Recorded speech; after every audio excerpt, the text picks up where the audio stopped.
I have a Mastertemp 400. For some reason, the temperature reads 121 degrees, and in fact, the spa is 72 degrees. What is wrong with my heater? Wait, what? I have a heater. Okay, so the Mastertemp reads 121, Yes. and but it's only like 70 something. Yes. Okay, so you have most likely it's a bad thermistor.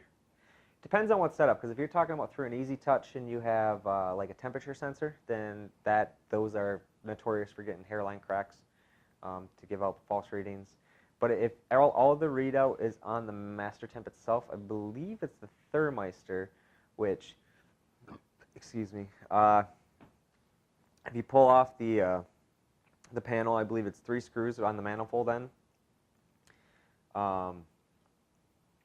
Pull those 3 screws, pull it off, and around the manifold there's,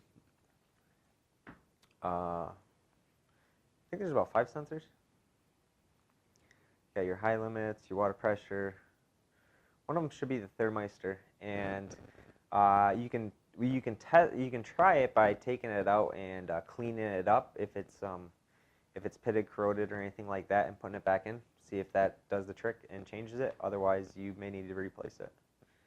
More than likely, that is the case.